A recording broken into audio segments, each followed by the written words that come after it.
you an immigrant? Define immigrant. Dang it, he is going to be a difficult. Yeah.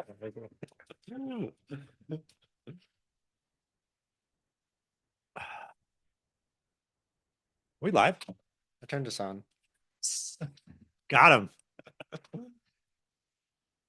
Dr. Preble, welcome. Thanks for having me. It's good to finally have you. Yeah, sorry, it's been a while. You've done a lot of work in cybersecurity.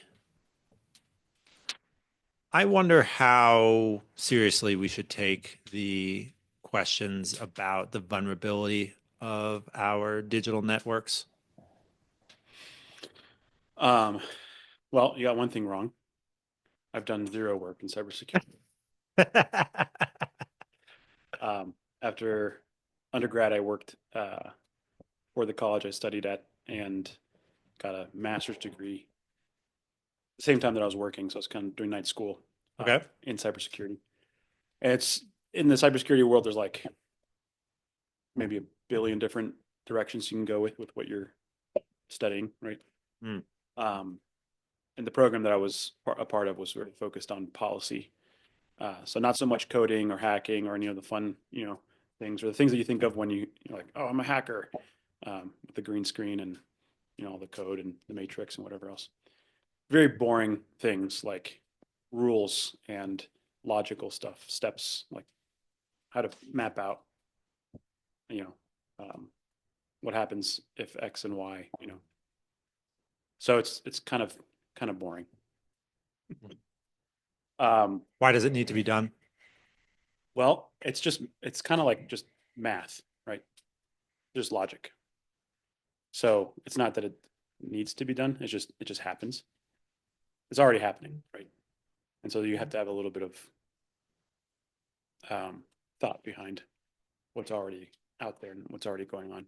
Computers have been around for forever, and the concept of policy has been around before that too. Say more. What do you mean? The concept of policy around computers was around before computers. Yeah, right. You have to have kind of like rules of engagement. Um, like what just naturally happens when you push a button or when you're even thinking about pushing a button. It has nothing to do with computers. It's just logic, just policy. And policy not by like our policy or You're not talking about national policy no, or certain commercial policy of a company. correct. Policy in the sense of Um, what happens when some action is taken. right. Yeah. What's the response? What's the response? Yeah. And What happens when we move down a flow chart? yeah, Which way do we go? yeah, yeah. All right. And that is, I think, at its core, a much simpler thing than people think of when you think of like I studied cybersecurity, policy making or policy writing. Like I do that right now for the college. Sure. Um, help write policies, help direct certain, you know, if this then that kind of rules. Um, and I did that before I worked here. Every job I've had is just some iteration of those kind. And we all do that. Right? Planning. Okay. So you're saying that the work that you did and the part of the field that you studied was really about how humans are deciding what they want out of the programs they end up writing, right? What they're sort of deciding, what do I really want from the product I'm making rather than building the product itself. Is that true to say? I don't know. I don't think so. I don't think everyone is thinking of this, you know, um, consciously at least. Not like if you have a product, if you're going to market with a product, um, the primary thing you're either thinking of making money or filling a need that you feel is out there, right? Right. And those things don't necessarily mean that you've gone through all the logic of how do I get there or what happened. That's how people go bankrupt. Companies go bankrupt. Don't think about They don't investments, think. Right. Number one rule of bringing something to market. Think about it first. What can you say though about the popular buzz around some of the issues of digital vulnerability? Many people say that we're far more vulnerable to a terrorist attack that happens with zeros and ones than any bombing or explosion that might be accomplished. Do you think that's true? Um, yeah, I think it's true because of the magnitude, right?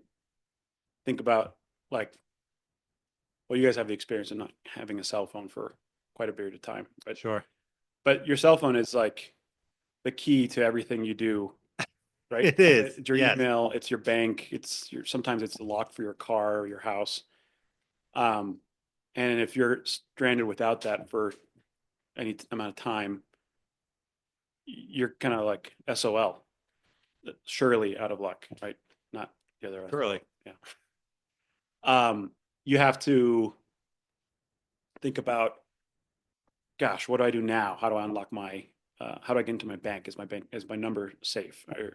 Um, How do I pay for anything? yeah. How do I get a ride anywhere? Or you had this experience a couple years ago where you got a new phone Hmm. and you had no way of like, because the Apple ID was on a different email account, you couldn't remember, you sold the phone, blah, blah, blah.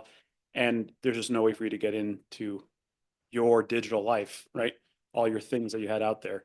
And so, Oh, it was horrible. right? Yeah. I was on the line with an Amazon tech support trying to prove to Amazon tech support that I was me so that I could change parts of my profile. Yeah. And they asked me what my last two purchases were. And I had purchased like a vehicle part. So I was able to identify that. But then I think my sister had purchased a movie on my Prime account. Uh-oh. So like I named something else that I had purchased and they said, no, that wasn't one of your last two purchases. So I said, like, I really don't know what to tell you. Yeah. And they said, well, I can tell you that it was an order on Amazon Prime. I said, well, like I haven't watched a video on Amazon Prime for at least a couple of weeks. So I can you help me out? They said, well, maybe we don't have to have you identify the last purchase you made. Maybe we can identify a purchase that you made. So they said, start naming movies that you've purchased on Amazon Prime. So I named like a couple of movies. So now this girl on the other end knows my taste in movies. It was like a couple of Tarantino movies, like Inglorious Bastards. And what's the other one he did with Robert Rodriguez? The name's not coming to me. But that was sort of the problem is that I'm on the phone with Amazon and the name wasn't coming to me. Yeah. So she said, You couldn't search for it because you didn't have the phone, right? well, and Prime doesn't tell you the name of your movie purchase. It just tells you that you've purchased something. So then this girl says, well, if you can tell me the name of an actor, I Oh will my tell God. you whether or not they were in the movie that you purchased. So I start naming actors. And then I stopped and I said, "Well, can I name an actor, or can you just tell me the actor and then I'll tell you the movie?" She said, "No, you have to name the actor. I'll confirm whether or not they were in the movie, and then you can guess at the movie." I mean, I thought I was in the Twilight Zone. Yeah. I couldn't believe that Sure. this. I couldn't believe I was in this situation. Yeah. Yeah, All Denzel this, Washington, Tom Ford, Brad Pitt, Jim Caviezel. It was out of control. yeah. So your question was like, if that's more pressing than, another world war, right? Or an atomic bomb or something. Yeah. And I think there, obviously the magnitude is different. One's life or death and one's an inconvenience. But you face inconveniences far more often than you face life or death situations. And we don't think about that until we are trying to pay for gas and forgot we don't have our credit card and we have to drive back home, or something like that, right? It's a minor inconvenience. Um, and having this immediate access to all this stuff has made us more impatient. And so we're like used to having not just the phone and access to this information immediately, but just the other conveniences of having a car, being able to leave you know, to go to work and not have to drive or walk in the snow. You can just drive. And so all of those things, I think, change the perspective of what's going to be more damaging, right? Um, Also, Still, we live in a world that if there was a way to compromise parts of our power grid or compromise the security of information kept on databases, surely that could lead to much more than inconvenience. yeah, yeah, no, absolutely. Yeah, and that has been kind of threatened as the next atomic bomb is not actual physical bomb, but a blackout of, Like you an know, EMP pinch or sure, something. that or just the like let's just turn off the internet.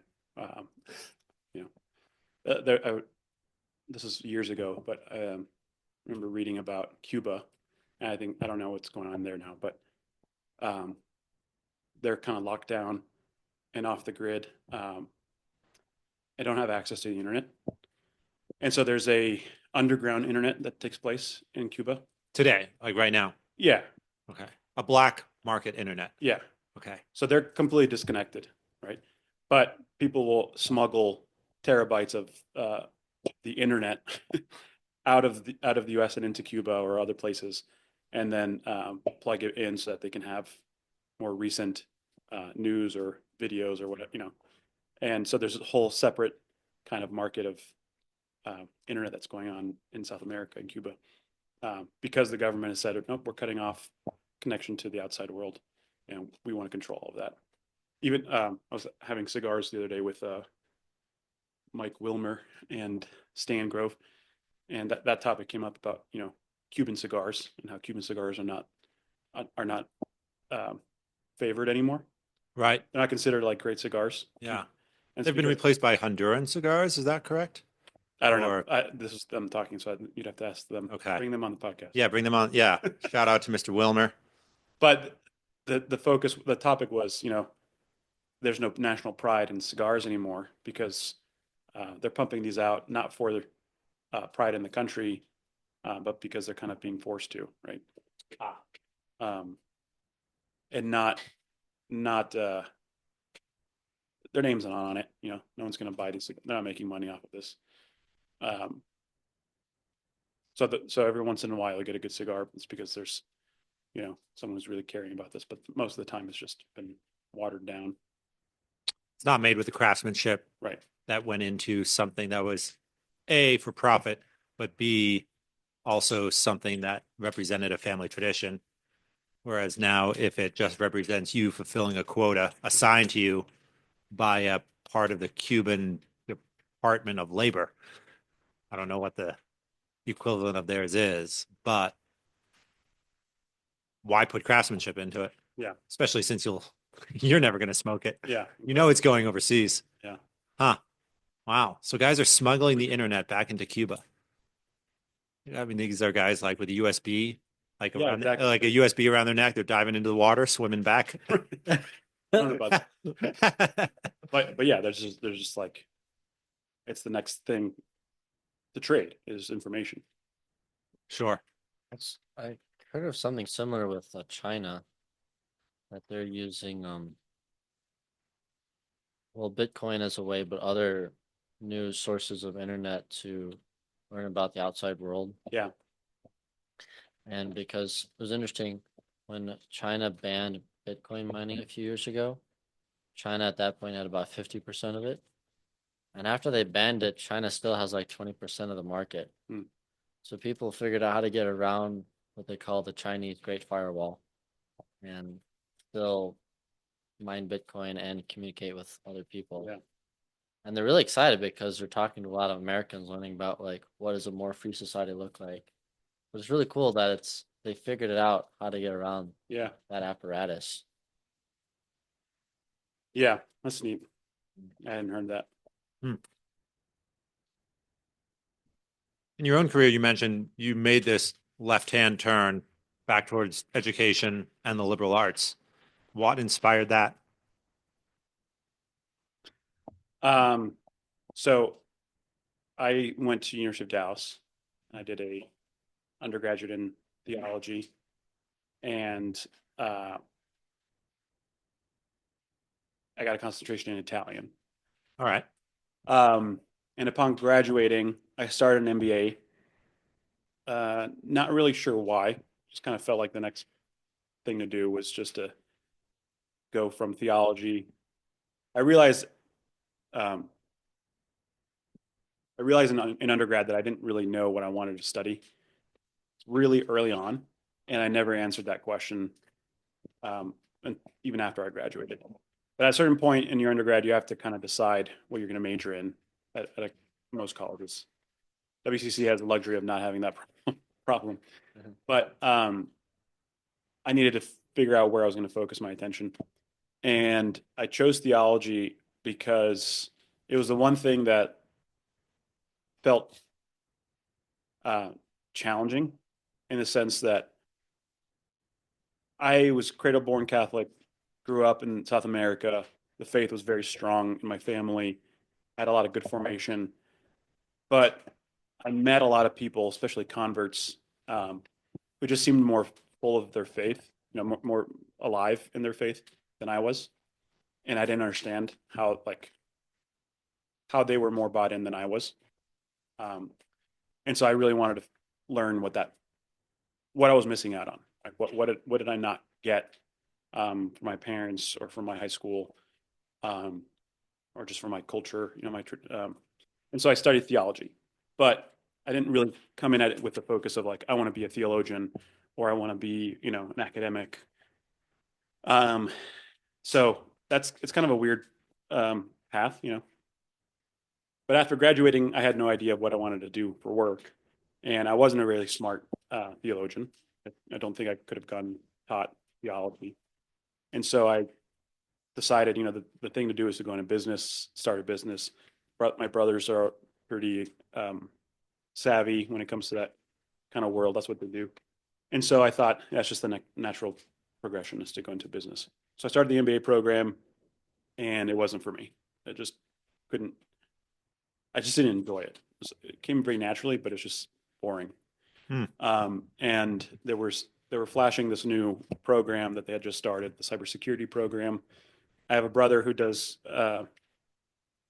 some serious cybersecurity kind of work, and another brother who's running his own internet company.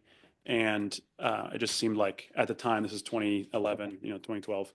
Um, this is the industry that's gonna, you know, take off. It's already taken off. So I jumped into cybersecurity.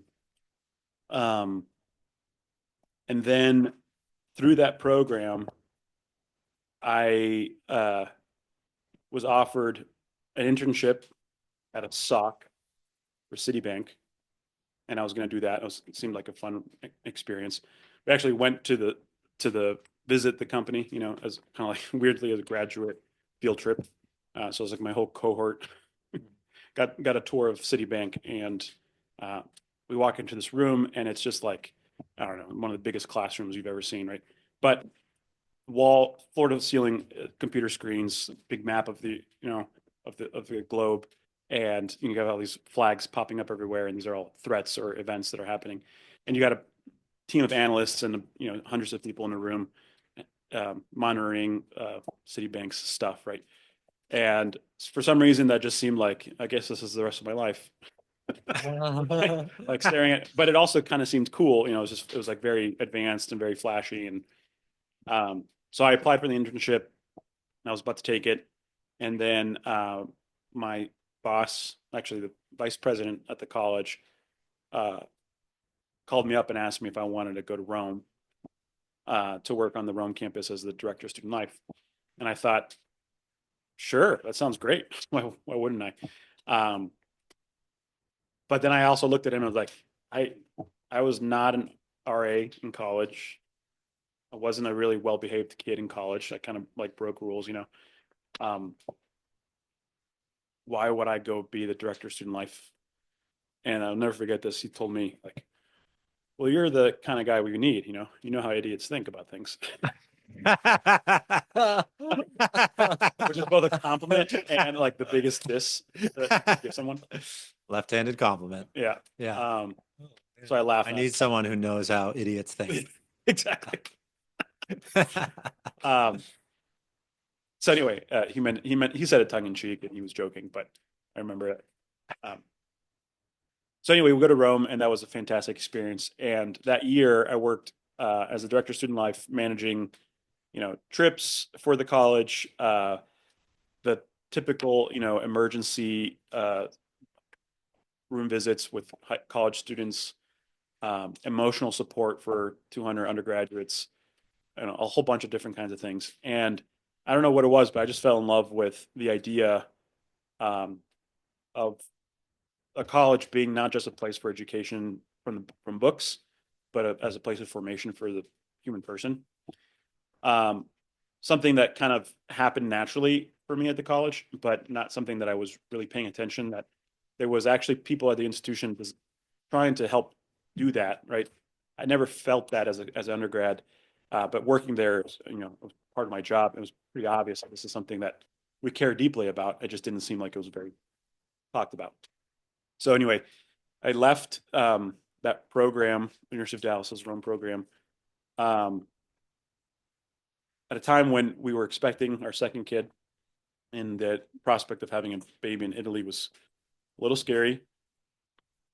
There's no emergency. I think the day before we found out that we were expecting, I had just taken a kid to the emergency room in Marino, which is like a small town. Um, and we got there at midnight and we didn't get seen until 2 o'clock in the morning. And we had to wait outside because there's no waiting room at the emergency room in Marino. It was a horrible experience. And then I found out You I'm just pregnant. sat in the car, No, no, we sat out on the street, like waiting to get in. Um, bleeding out on the sidewalk. he had a he tore his ACL or meniscus disc or something in his leg, and was just in a lot of pain. But he wasn't crying. He's a tough college kid, so like the nurses just didn't care. Just like, he looked fine. He was quit whining. Also, he didn't speak any Italian, so I'm trying to translate his pain level, and he's obviously communicating to me in perfect English without any hesitation. So I think that the nurse was just like, "Yeah, you guys are fine." Uh, But anyway, so that experience of like, man, so then we go in and they get a CAT scan. They do the whole thing, and they send him home. Um, and the kid was on crutches for the rest of the semester. But the experience of going to an emergency room just kind of jolted me awake a little bit and realized I don't know how to get to a hospital. My wife's in labor. This just seems like a recipe for disaster. Obviously, people do it. It's not like, but it didn't seem like something I was very confident in. Um, so anyway, we moved back to the U.S. and that was kind of a blessing in disguise. Crash landed in South Florida. I worked at a high school as an assistant principal for student life and lived with my parents or next door to my parents, who my dad was aging very rapidly. Um, we knew he was kind of uh, starting to get dementia a little bit, but we weren't really sure how far along it was. And the years that I was there in Florida was kind of like the perfect time to kind of watch him say goodbye to him. The longest goodbye. He had dementia, he passed away from that. And had I not been there, I would have been in Italy, and not have had a recollection of my dad, right? So my kids got to see my dad before he passed, which was pretty awesome. But anyway, so while I worked in UD on the Rome campus as a director of student life, moved to South Florida, and the first job I could find was in student life, and I did that, and I've just continued to really enjoy that aspect of education, right? Hmm. There's a whole another world outside of textbooks about or even the grade books, right? About the formation of the person. There's just real life that happens. And so um, I had a friend who invited me to come out to Wyoming and work on here in student life. And that this has been kind of like that culmination of what I wanted to do, right? Is to work with students. Um, yeah. On the part of education that happens outside the classroom. Yeah. Do you have the belief that international experience is part of a young person's necessary liberal education? I don't know about international. I think international is an easy way to do it because you are forced to be outside of your comfort zone. All and, right. and you're forced to be in a different place. I think that's a lot of reason why people like to go away from home for college. Like I want to go out of state for college. When I was working at UD and on the admissions office there, that was always kind of a thing we talked about was, people who were applying for college had an interest in, I just want to, not be in my hometown or in my, um, you know, anywhere where I'm going to know somebody. I think that desire is a natural one to want to be somewhere new. So internationally, you have that experience. It's kind of a safety net. Like you have to experience everything new, the language, the culture, the food, the place, everything. But I don't think that that's the necessary component. I think the necessary component is actually getting out of your comfort zone. Being uncomfortable. Uncomfortable, challenged. Yeah. Okay.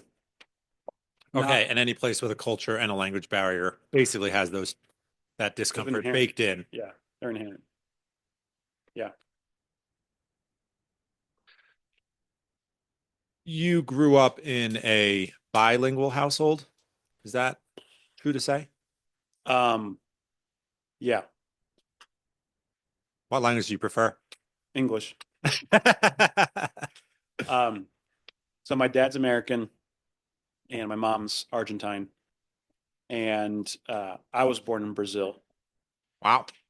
and I'm the youngest of seven. I mean, there's five of us were born in Brazil. Two of my siblings were born in the U.S. But when I was born, about a year and a half later, my family moved to Argentina, be close to my mom's family, and we spoke like Portuguese, Spanish, and English in the home. So all my siblings speak Portuguese. They did it for school. That was they needed to do that. But then we also all spoke Spanish. Um, and of the seven of us, I'm the only one in the family doesn't speak Portuguese. But I mean, I left when I was a year and a half, and Sure. I only got Portuguese, the residual, of what my siblings were talking in the house. Um, I learned Spanish, so Spanish is my first language, um, and then I learned English alongside that. We moved around a lot when I was a kid, All right. and then I learned Italian in college, and actually I feel like I speak better Italian than I speak Spanish. Interesting. Because you learned it in a more formal way. No, because I think I've had more exposure to using it. So in college, all through the Spanish was just kind of in the background. I just knew it. Mm-hmm. In college, we moved to the States, and I started speaking English formally. That was my primary language. And then when I got to college, I studied Italian, and I used the link of Spanish as a crutch to kind of pass through Italian. But then when I went to work for it in Italy, um, I really made a decision to really focus on learning Italian well. Um, and so I spoke Italian as much as I could, as frequently as I could. And my Spanish started to kind of fade. And the Argentine Spanish and the Italian are much more similar than like Spanish from Spain or Mexican Spanish, like all these other dialects. Uh, I remember listening to a speech by Javier Milei, and if I hadn't had the subtitles, the Spanish subtitles, if I had just been listening to his voice, I would have said he's speaking Italian. yeah, I mean, again, that's to my sure. Yeah. somewhat American ears. Well, not somewhat, very American ears, but it sounded like Italian to me. Yeah. I don't know. Maybe for me, when I hear Argentine Spanish, which is called Castellano, we don't call it Espanol, it has a very different um, rhythm. And even in Italy, there's also different, it's weird. Every country has their own dialects, and within the US has, you can tell where you're from based on how you say certain words. But Italian dialects are to me very um, interesting because they seem very natural. They're very much the same. There's not a lot of distinction with them, but you can tell immediately someone from northern Italy versus southern Italy, even though even though there's not a lot of difference in the language. There's like it's more like Venice is very much like a sing-songy rhythm, but the words are all the same. Um, Okay. and versus like in Spanish, different Spanish countries have different words for different things. Right. And that can be really confusing sometimes, um, especially in Florida when there's like melting pot of different Spanish languages. Right. Sure. In Italy, are there any are there any Italians who could not really understand the Italian of someone from a different region? Do you know if that is the I case? I don't know. I don't think so. I've heard of Americans from New York hearing a deep Southern accent and commenting, this is almost beyond comprehension to me. And I haven't been able to speak to those Southerners to see if it went the other way. Hmm.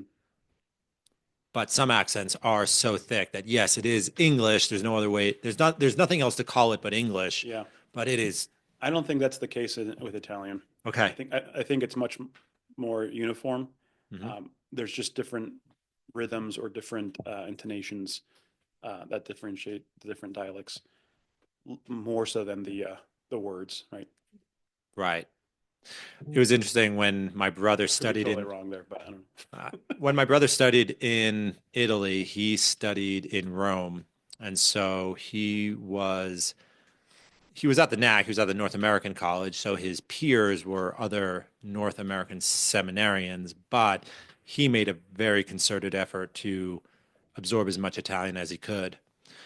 Nonetheless, it was all Roman Italian. When he went down to Naples, he turned to me listening to the it was boatmen. Yeah, it was guys running the ferries between the boat and the actual dock, and he was listening to them speak their local dialect. He turns to me. He's like, I don't have any idea Yeah, what they're saying, even though a he was fluent in Rome. yeah, I just found that fascinating yeah, that something could have such a different rhythm or tone or speed. I'm not sure exactly what the trouble was. Obviously, he was learning it as a non-native speaker. yeah, Amazing too, since their geographic areas are so much smaller than the right. US. Yeah, exactly. It's interesting there can be that many dialects in one place. Yeah, Yeah, that's fair. Right. Someone from northern Maine probably doesn't have any trouble understanding someone from, say, southern Rhode Island, but Yeah. yeah, that's a similar distance. I suspect that someone from Rome doesn't, who has grown up speaking Italian, doesn't have any trouble, but that's that's just an assumption. So, okay, so where's your Italian now? Is it something that you're still pursuing or trying to maintain? um, not really. So I try to read in Italian a lot. Yep. So one of the reasons why I got a concentration in Italian at the college was because I was only a few credits away from being able to call it a concentration. At the college, you have to take a certain level of a language.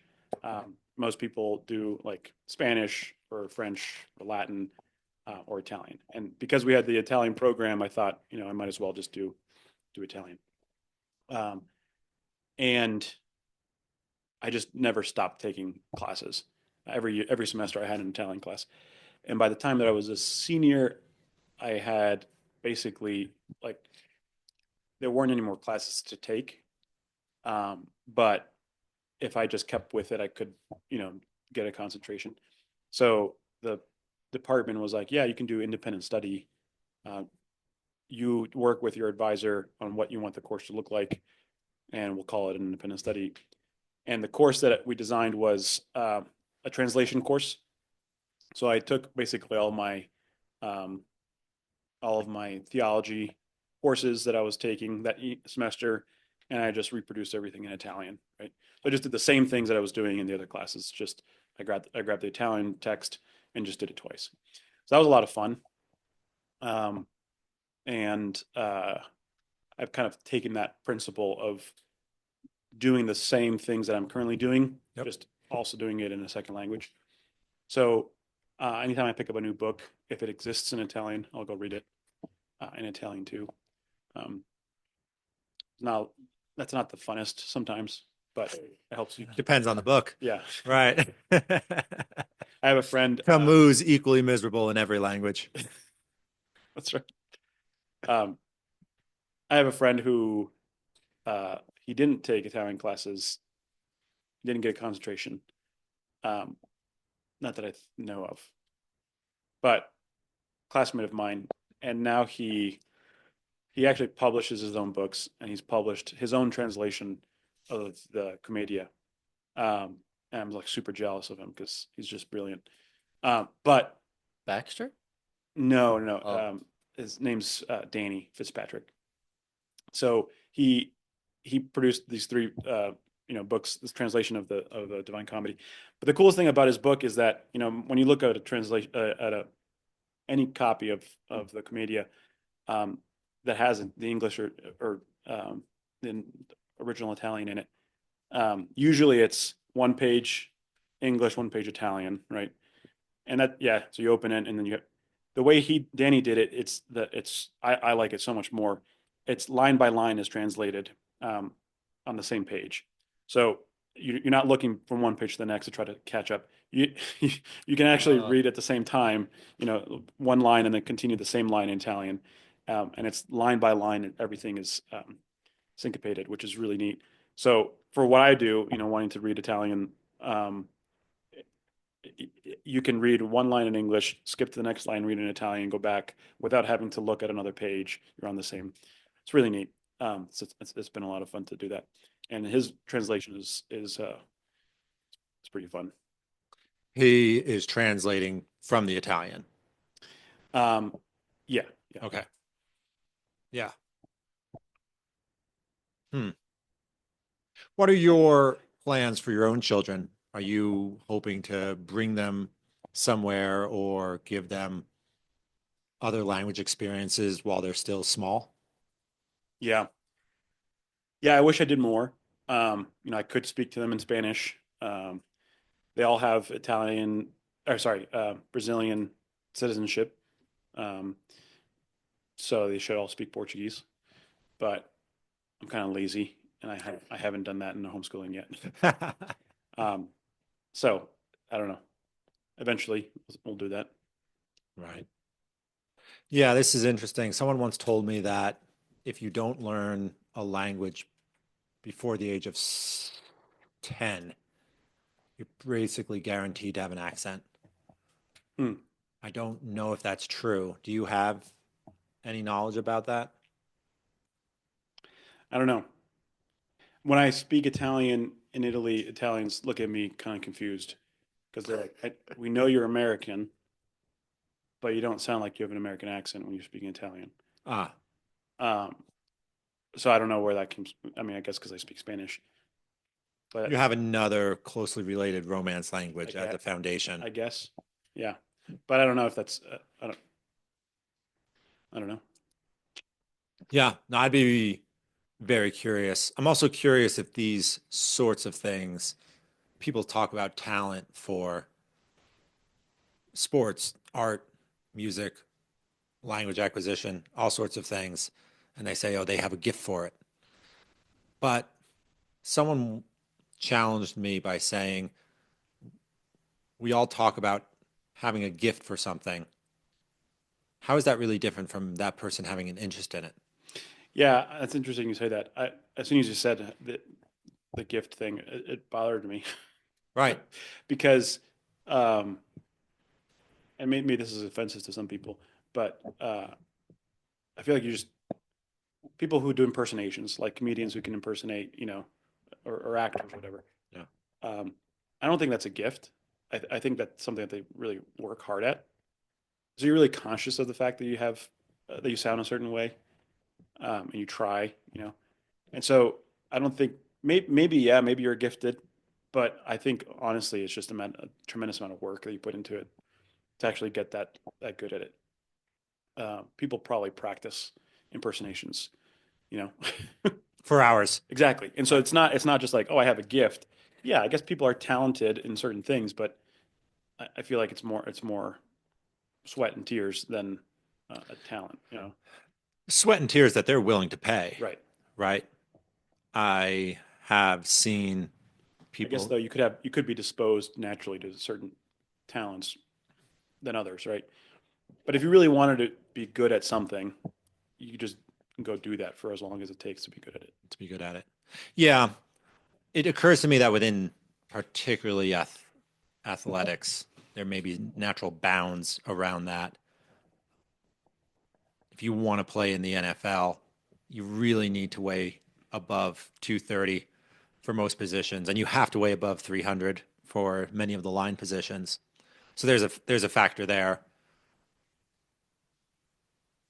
But something like music or chess, I just don't know. Certainly there must be an Yeah. IQ requirement, but is it just you have to find the person who is so fascinated by the thing that they're willing to play until their fingers bleed Hmm. to use the music, the guitar analogy. And some people are willing to play until their fingers bleed, and then they tape up their fingers and they keep playing.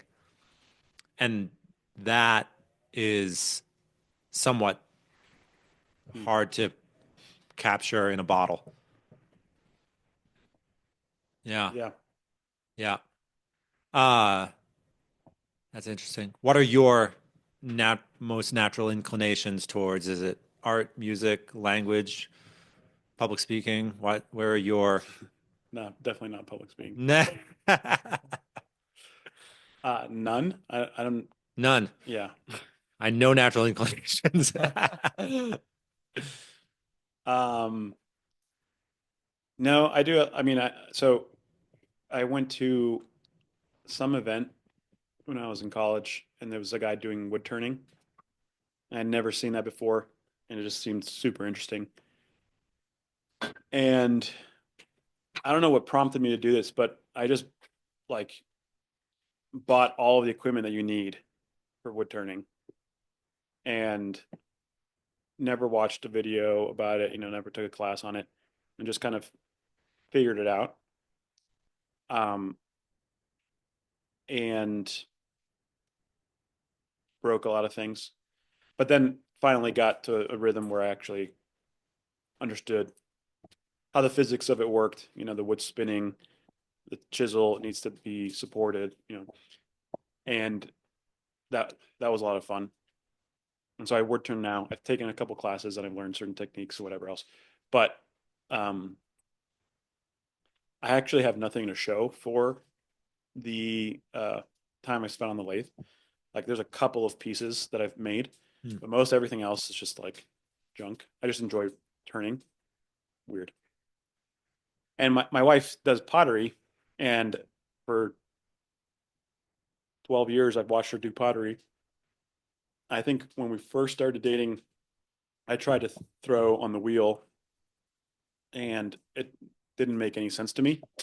I just couldn't get the clay to stay put or, you know, center on the wheel. And so I just kind of gave up. Because it just didn't feel fun. I had no idea what she was doing. And then a couple of months ago, I tried to do it again. Um, and I sat down and I was able to pull something and made a bowl. And she was a little upset with me about that. That I actually was able to pull something out, which was just, I think just from watching her for hours and hours do this, it kind of clicked in me that I understood a little bit of the physics, you know, how to, where to put the pressure and that started to make a little bit more sense. And I think probably the turning that I did on the lathe had a lot of impact on that too. It helped. Yeah, there's a training that has to happen to the hands, how to apply pressure. You picked this up from woodworking too. Yeah, I've done a lot of woodworking in my life, and yeah, your hands become sensitive to pressure. right. Yeah, I think, but before that too, it's also a like something in the brain that clicks that you understand even before you touch it what you need to do, you know? Sure. Wow. So you've spent more time in Italy than most. You're more familiar with its culture. Every every week I see something in a feed about the declining birth rates in Europe, and Italy is always the country that's held up as the prime example. Then usually France right after that. What did you see and experience in your time there that that either echoes with those statements or perhaps runs counter to it? Yeah. So I lived in Marino, which is about 45 minutes south of Rome, and I would go to Rome a couple times a week, like 3 or 4 times a week. And the thing that I noticed the most is the lack of children, like kids. Um, you it was kind of rare, and the kids that you did see, more often than not, were like on their way to school with their parents in like a uniform, or um, very destitute. Uh, it kind of a big disparity. Like no independent kids just running around. Just playing in the street. Yeah, definitely not. I mean Rome for sure, but even Marino, the secluded, a little bit more, 45 minutes away from the city. It didn't seem like there was much of that going on there either. Um, and maybe it's because of where we were. I mean, maybe I don't know the geography super well of, where the small towns. That was always kind of concerning to me. Is like it just didn't seem like a place where you would have a family. Um, There was a barrenness, the yeah, whole feel of yeah, the or place. like this is an older community, so there's like only 55 and over or something. Um, but yeah, children not having children, not seeing children. Um, we went to a local mass one time, and for the first time in like I don't know a couple months, I heard other kids like aside from my own kids and in mass, and I looked around, I was like, where are these other families? And I remember thinking that and wondering, oh yeah, this is abnormal. Now I go to mass and like you can barely hear the priest talking because there's kids. There's 1,000 children underfoot. Yes. I was told that the parish we attend has had the most baptisms in the last 7 years of any parish in Wyoming. Really, Yeah. Whoa. that's Yeah. pretty cool. At the time, this was probably 2 years ago. I think they had 150 baptisms in, I'm going to say 5 years. So that's basically every other week. Yeah, Yeah. that's incredible. That's a lot of kids. It's not And even it is funny. true. When I go up there and I sit at any mass, I you can't help but have the priest be drowned out by all the babies. I mean, that cry room is packed. Yeah, That's not even counting the Byzantines. that's not even counting the Byzantines. Right. Yeah. Yeah, it is incredible. I was listening to something the other day that said with all the fear around AI and artificial general intelligence, we are for the first time as a culture facing the idea of an intelligence greater than our own and that is also separate from us. And someone made the comment that, in fact, the medievals were much better psychologically prepared for something like artificial general intelligence because medieval people grew up with the very normal notion that there were spiritual intelligences occupying spheres of intelligence above them. And so the idea of a super powerful non human intelligence was very normal to them. And admittedly, in the culture that you and I grew up in, I think that, frankly, that medieval sense is still present. But at the same time, that's another factor that I think in a certain way we're closer to a medieval way of life of all the people we know generally have a lot of kids, right? And so in the culture that we grew up in, we're sort of artifacts, right? Culturally, we have these things about the way we see the world that are really 500 years old and very disconnected from more modern sensibilities. Hmm.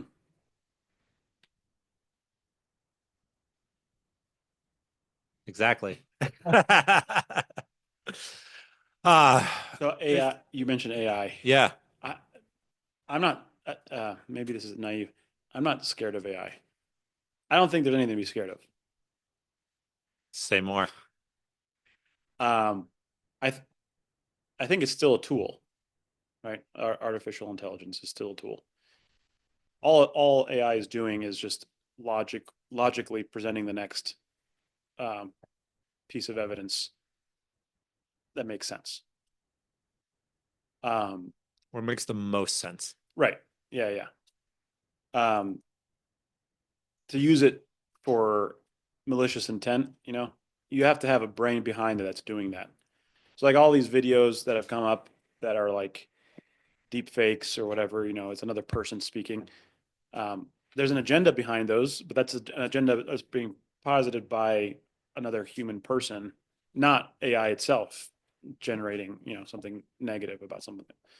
Or if it is naturally doing that, it's doing it because it's learned that um, that in some way is um, for lack of a better word, a good outcome, right? Why do you think people are scared of it? I think because they just don't understand what it's doing or how it works, or because people are very easily manipulated. Is it the same sort of psychological reaction we have to a really good magician? Probably, yeah. How does he do that? Hmm. Oh my Yeah, God. there's a one of the classes I took was about in cybersecurity. We had kind of this exercise to go and learn about spoofing, which is pretty fun. Um, but you can like tell a phone to look like it's calling from someone else's number, right? And this is a tool that's often used to kind of gain information. Hackers use this, you know, pretending they're Amazon or pretending they're Microsoft or whatever support. Um, but all like the weakest thing in cybersecurity is the person on the other end. It has nothing to do with the technology or the support. The weakest link Is the mark? is the person. Yeah. You can call them, present yourself as X, Y, and Z, and collect, the passwords. Like no one's actually trying to do brute force to break a password. They're just asking you questions uh, that would elicit the response that they need in order to put in the right information. So there's a video of this woman demonstrating to her husband, demonstrating to this guy that she can log into his account in under 30 seconds. And so the first thing she does is she calls Amazon, and she plays a video of a baby crying in the background. And she talks to Amazon, says, "Yeah, my husband, blah blah blah. I'm trying to do this." And the stress level of the baby crying and her exasperated voice, and like inability to give the person on the other side of the phone all the right answers. Um, she manages to get, They volunteer information to yeah, her they tell because her, she sounds convincing. yeah, and because like, oh, it's clearly the guy's wife, Mm. um, trying to get into the bank account or, whatever, simple thing. But then once you have all that, you can do that with everything. Um, so like your experience, right, of calling Amazon trying to convince them that you're you. The reason why that exists is because they need they want to deter, that kind of hacking to happen. Right. If I had just played a sound of video of a baby crying in the background, Maybe you would have gone they faster. would have told me what movie I had purchased or at least what actor was in it. Maybe you would have gone a little bit faster. Yeah. It was Dermot Mulroney. Oh, that's right. Okay. Yeah. Wow. Okay. So ultimately the malice comes from human beings and the vulnerability comes from human beings as well. Yeah. Interesting. I think I threw this idea out there a couple weeks ago that I wonder if AI basically just has a marketing problem. And maybe it's a marketing problem that its designers wanted it to have. There's been a lot of fuss over AI, a lot of people who don't understand it well talking about it. And I wondered if you had just called it large language algorithms, Hmm. if everyone would have been like, "Oh, okay, cool. Large language algorithms. That sounds great. Hmm. Yeah, look at how it can write my paper." Yeah. But then we called it artificial intelligence, and as soon as we called it intelligence, everyone got, I believe, much more nervous than if you had called it Yeah. something a little more obtuse, excuse me, a little more obscure. Right. Yeah, I don't know. I mean, maybe I'm wrong there. So when the Apple iPad came out, right? Steve Jobs said he would never give this to his kid Hmm. because he knew how detrimental it could be to the kid's life, right? Uh, Elon Musk has said, you know, AI is very dangerous, right? So maybe there's something to that, but I think ultimately it's less of it's just more of an information problem to be scared of, right? I don't understand what this all that goes into it, how it works, when it's collecting information, when it's not, you know. Right. Some people are bothered, annoyed, nervous about the current generations of AI. ChatGPT 5 is out, I don't or okay. know. So But but everyone's worried about where will it go? mhm. How much better will it get? Yeah, but this has been going on for a while.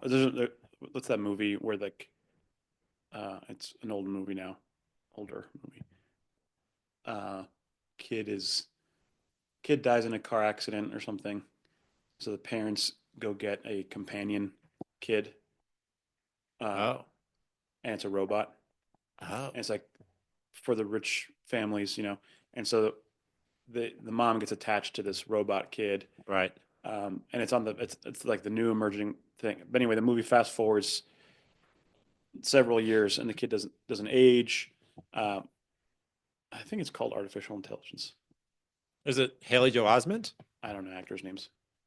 It Jude Law's in it. Yeah, yeah, yeah. Steven Spielberg made it. It's like Sure. made in like 99 or something. Yeah, I don't know. The kid from Sixth Sense. Yeah, yeah, yeah. Yeah, okay. Okay. Yep. So that movie's older, right?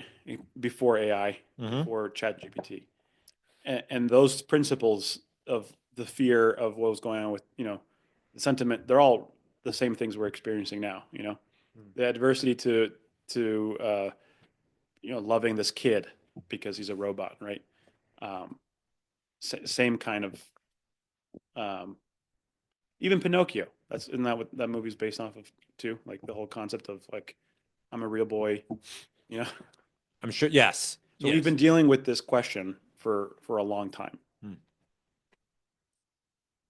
Right. People are constantly assigning human characteristics, particularly intelligence and consciousness, To to other things. inanimate things. Yeah. Right. Right. It makes total sense to us that we make stories about animals that can talk to each other. Yeah. And and from there it's not much of a stretch to inanimate objects that can talk to each other. Right. The lamp said to the other lamp. Like that Mhm. doesn't bother us the slightest. Yeah. That's a funny thing about our species, is that we can assign our attributes to other things. Hmm. Interesting. Yeah. I wonder Nonetheless, what that's about. no. What's in us that's is desperate to give this thing we have Uh-huh. to something else? Yeah. Is that a perversion of some other good that we were given, like this gift of self, right? Mm-hmm. That we're suddenly can't seem to give it. There's some block that we're not able to give it to another person, but we can give it to a rock. We can put googly eyes on a rock, Yeah. and all of a sudden we have a pet rock. Yeah. Look, my rock is my best friend. Yeah. Wasn't Yeah. there a guy that was selling pet rocks? He's like a millionaire. That's a real thing, bro. Kind of sad. Wrong business I'm in. I mean, sad. Tom, he's got a house in Cabo because he got 400 million people to buy rocks. They could have gone and got them themselves. No place on earth is short of rocks, but he sold them rocks. Yeah. Yeah. Now he's enjoying life on his private island. That is really fascinating. I heard an anecdote about a professor who took a couple of those googly eyes with the sticky backs and he just stuck them to a pencil. And in front of his class, he waved around and he said, "Oh, I'm Ticonderoga. I'm Ticonderoga. I like to." And then he just snaps the pencil, and the whole class just gasps in horror. But what had he done? He'd snapped a pencil. Yeah.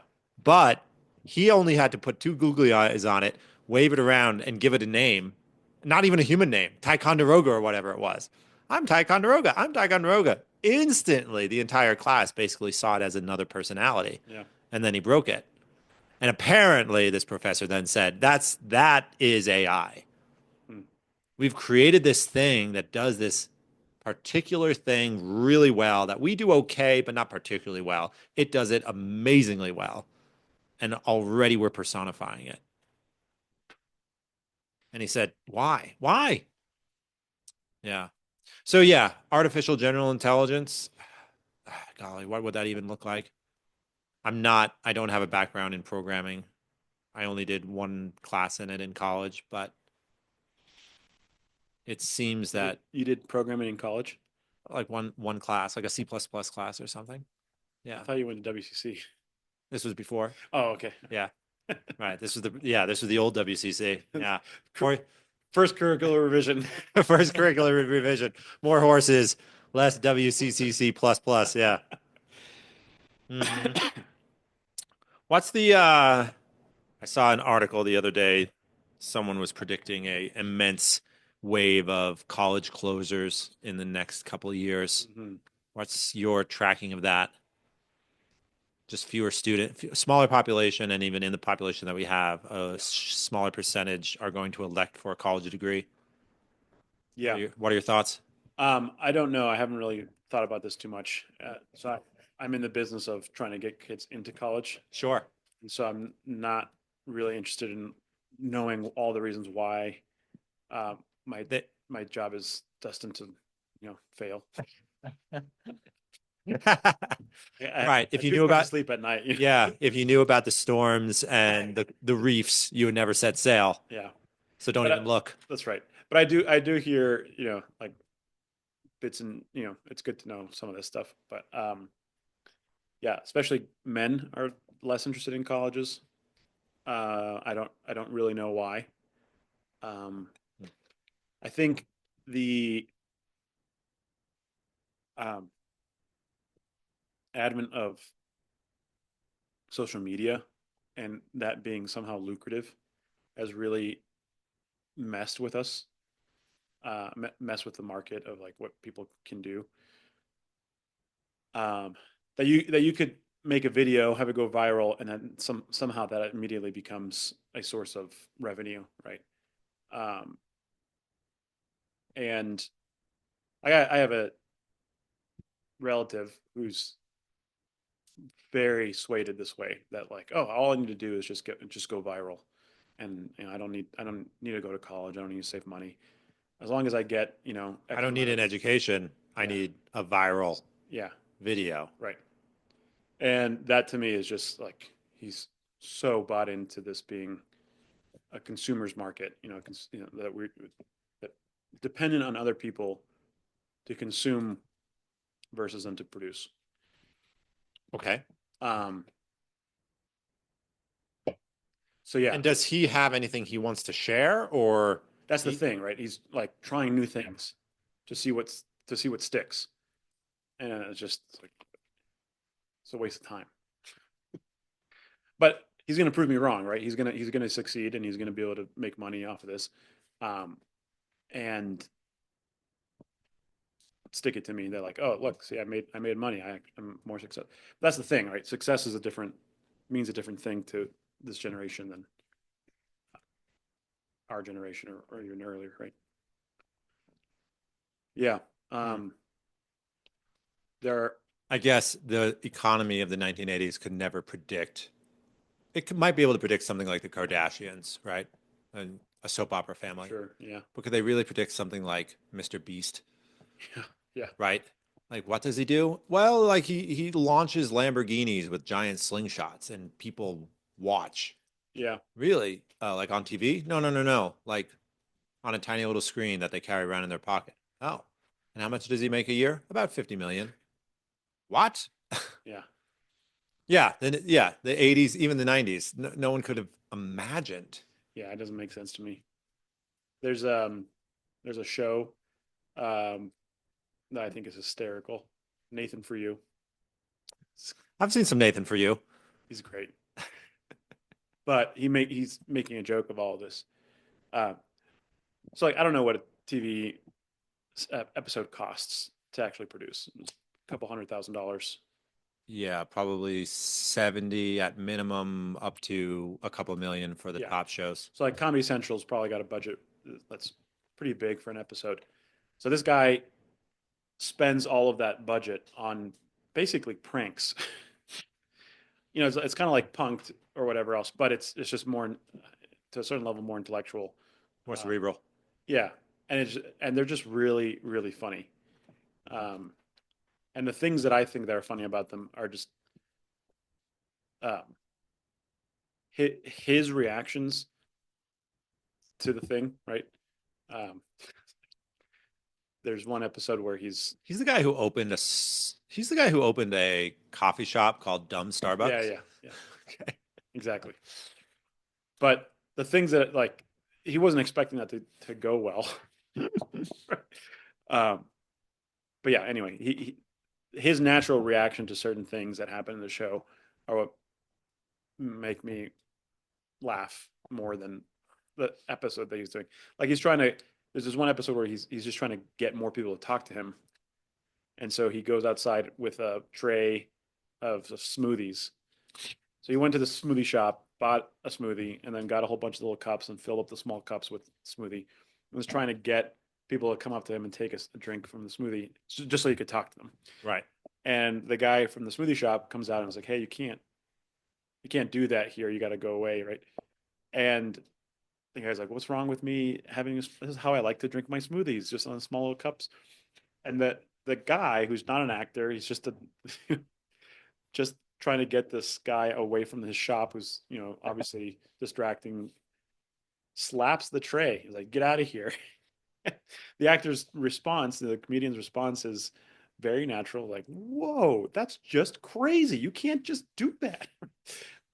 Which is like a very natural reaction for him, not scripted, not part of the show, and he really just it, played it up as much as he could in the moment, and that's what was funny about it to me. Um, I don't know how we got on that topic. Shout out to Nathan for you. Yeah, no, he's Oh, funny. but that's the thing, right? So the budget for these things, like there's something you could spend a lot of money and try to make a film but the natural thing that happens is oftentimes the more exciting. And so people who are making money off of viral videos or podcasts or, whatever, they're, um, they're getting lucky on, uh, the things that are actually, that make something go viral, right? Like Mr. Beast, right? I think he started off by saying, "I'll take the budget from this commercial and do something and make a lot more money for you," because he did something like give away all this money. Right. And when you see that as a consumer, you're saying like, "Whoa, he's just giving how the things that are going on in your head, maybe subconsciously, like where did this money come from? How does he just have this money? How could I get How some? could I get some?" Right. Um, and for him, it's like I knew all of those questions were going to be asked, and that was going to be the attractive thing. And so he just kept doing that. And People are going to click on that video because they're going to say, "Why is that being given away?" yeah, And could that be me right. who just gets a Lamborghini? Yeah, and because after I kept my hand on it for the longest amount of time. exactly, yeah, and after a certain level, it just becomes more interesting just to watch the thing happen, and you're watching the idiocy that happens around the genius, and Okay, it's the perfect casserole. It's just idiocy wrapped. Yeah, no, it's genius wrapped in layers of idiocy, yeah, and it's a delicious combination. Yeah, yeah, serve me up. Wow. Huh. How are you going to get in on it? not. You're not. Not. You concentrate on other things. Where do you see the college landscape going in the next decade? Well, I think a lot of um, I think it's going to have a W effect, right? So that right now we're at a low with college enrollment, and there's going to be some sort of new venture that demands an interest in college, whether that be um, a desire or a need for more skills. So you're probably going to see a lot of trade schools opening up uh, because we have so many people who need education, but also need to have a trade. Um, so like St. Joseph the Worker or San Damiano College School for the Trades, a lot of things like that are going to be popping up. And I think when that hits critical mass, I think you're going to start seeing other small colleges like WCC with a liberal arts degree also start popping up more often, um, but only after a certain level. I think we're going to see a lot of closures before that. So I You're think there'll thinking be closures, not of the Ivies, not of the top 20 Stanford type schools. You're also probably not thinking closures of state schools, that sort of thing. You're thinking closures of those mid-sized schools, a yeah, thousand to 12,000 students. yeah, Okay. and I think not because there's a lack of interest in them, Mm-hmm. but more so because there's um, not enough, um, like support around it. Uh, there, the reason why an Ivy League is not going to close is because they have a ridiculous size endowment.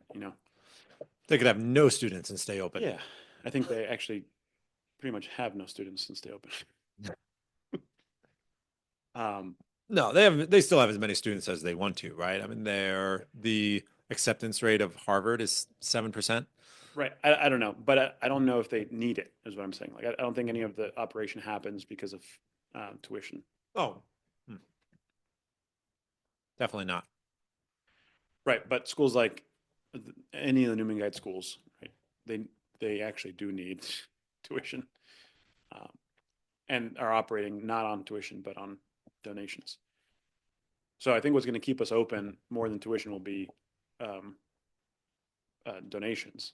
These Ivy League, these Newman Guide schools, up until we get to a certain point, but not because there's a lack of interest or a need for these things, but because fewer people are able to fund them,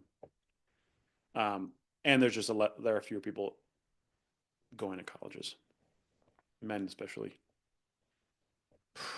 Someone once said that why would men go to college when they can sit still in a big classroom and be told they're the problem? Who said that? Someone on the internet. I'll have to look it up. Yeah. I have more questions about this, but we better take a quick break. Don't you like it?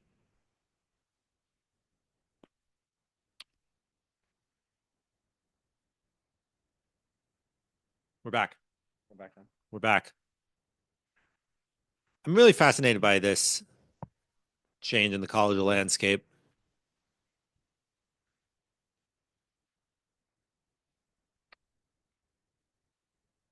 How do you think WCC is going to do?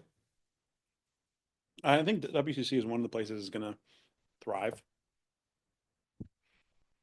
because it's not just offering a liberal arts degree or a piece of paper or a guarantee of a career. Um,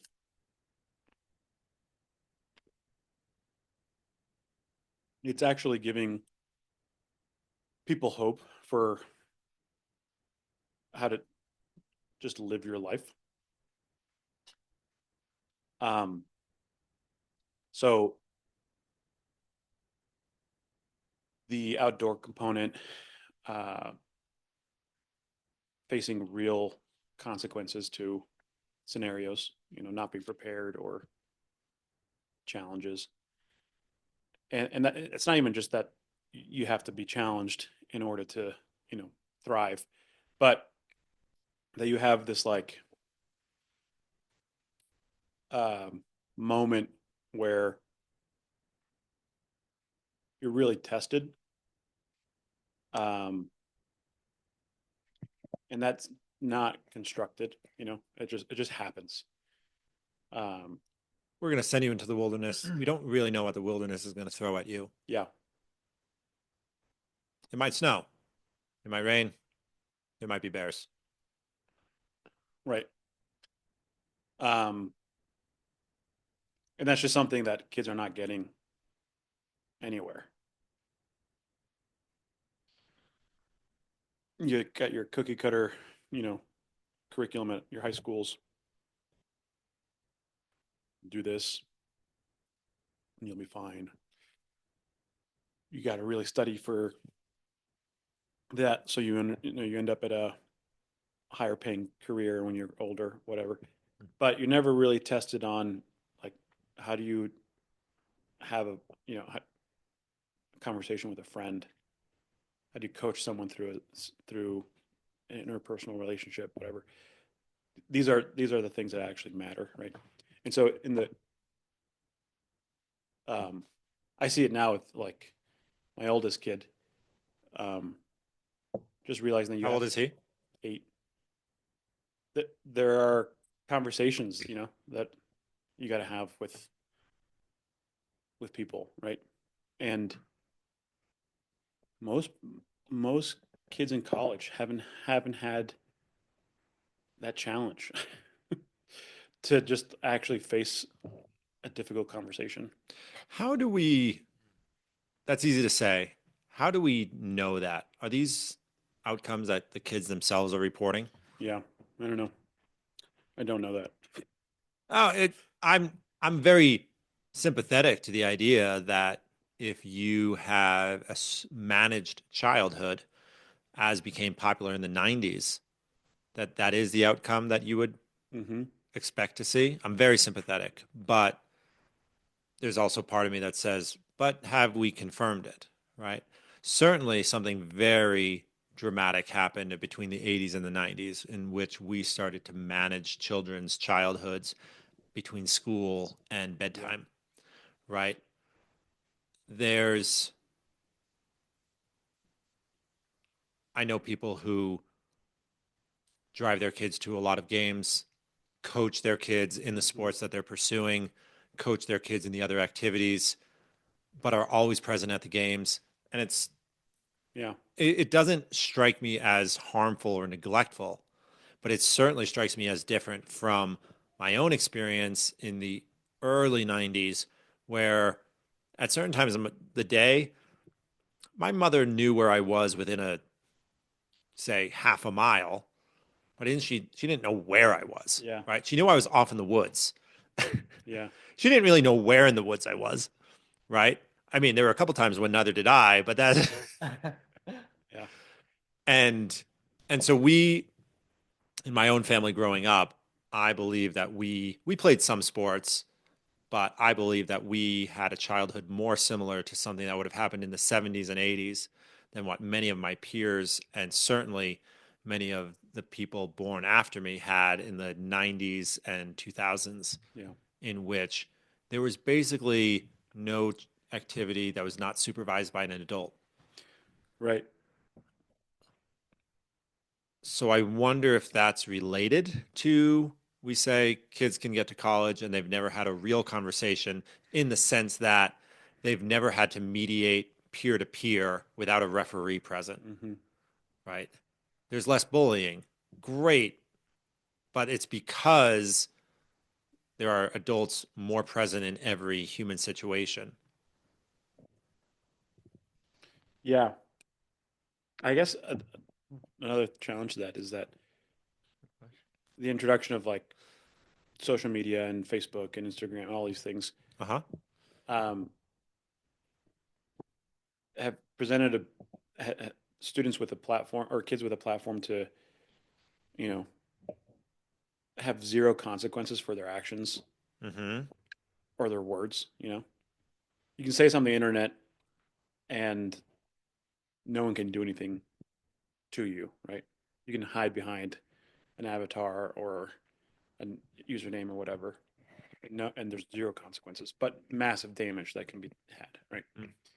So your point about there's less bullying, yeah, there's less physical bullying, but there's considerably more um, emotional damage happening, right? And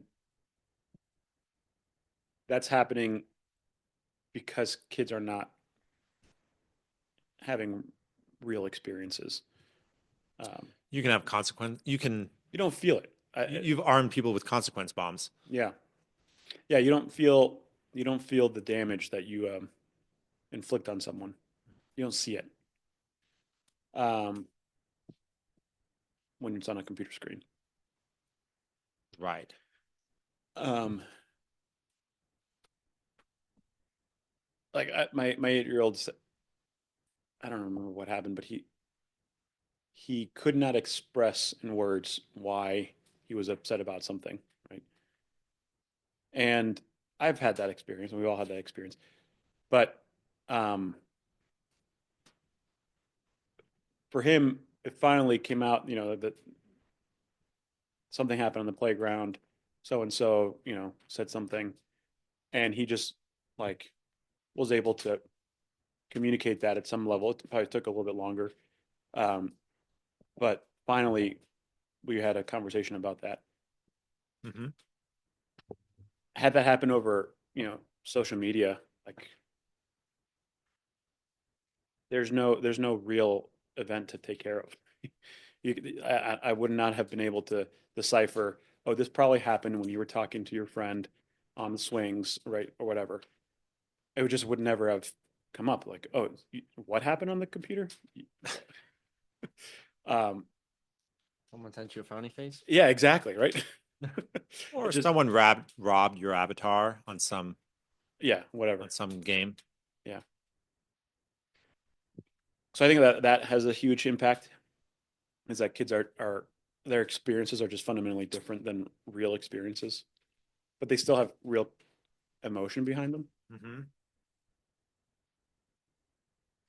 Me too, yeah, where if you're in a more tight-knit community, I think you reflect a lot more, at least you should reflect a lot more on your international relationships with people Hmm. because you're going to see them more often. So, like, what you say today will impact Yeah, tomorrow. yeah. Or maybe in a larger atmosphere, like a larger campus, your interaction with that one person may be the only one you ever have.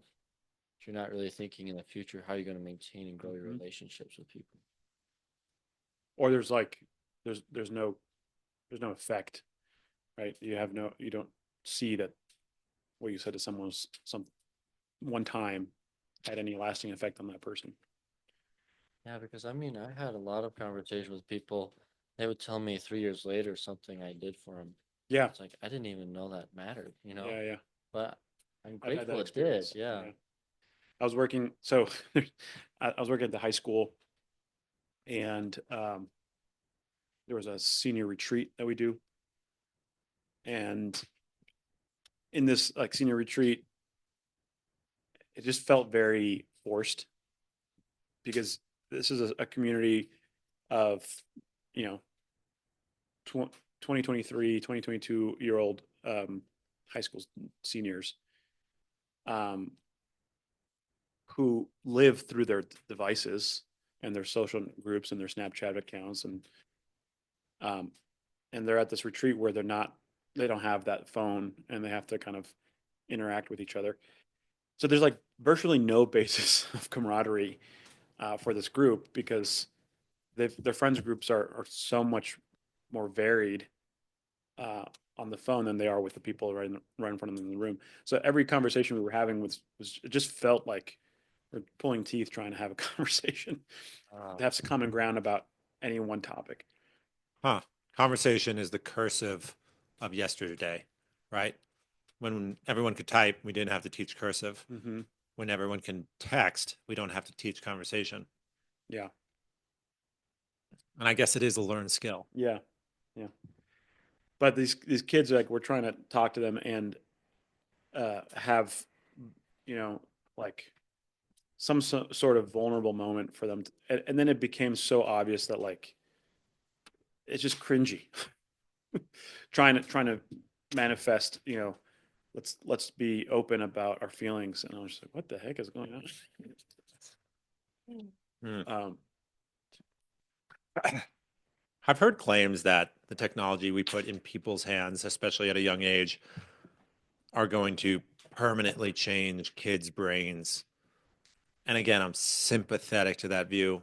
I want to believe that because I want there to be a reason to get rid of the digital boogeyman. But I also recall so well how when I came to a college that mandated that you would not have a cell phone, that you would go into the woods for 3 weeks and survive and learn to cooperate as a group, all of these things. We adapted really quickly. I wonder if these claims that the digital landscape we've created, is it having a permanent effect on the plastic parts of our brain, the changeable, the formable, malleable parts in that sense of plastic? Or if tomorrow all of this technology was lost to us in some way, whether most people would adapt quickly. yeah. I'm not necessarily saying I want to be forced to run the experiment, right? Because that would be a very drastic measure. Certainly, things like conversation are learned skills, and they take time to practice and mature. Yeah, people would probably adapt really quickly in order to survive in that new world, but the adaptations it takes to thrive and enrich your life would take longer. Yeah, I think there's a lot of things that have made our lives more convenient and more accessible and simpler. Um, but taking those things away, I think, would just force. I think we'd see a huge delta between functioning people and non-functioning people. Okay. Like, there, I don't think it would put us in the Stone Age. Hmm. But I think the intelligent, common sense kind of people are going to figure it out faster than than a lot of people, right? Yes, if you took digital technology out of the equation, there'd be a quick, ponderous, and in some ways unimaginable realignment of hierarchies. Yeah, yeah, Yeah. All of a sudden, the guy who didn't know how to put up a TikTok video but did know how to hunt would find himself in a very different position. yeah. But it's not like the other people would just die. Right. um, they would just be at a huge disadvantage. Mm-hmm. Yeah. I wonder if maybe I got a feeling that's not backed by any particular data, but how many young people watch long form content now? It's like What kind? long form, like podcast content.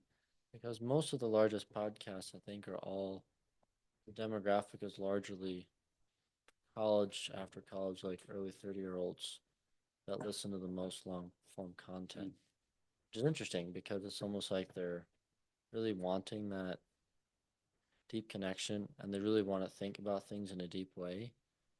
I think they didn't know that that really existed. Mm. Or if they had, No one was making it available.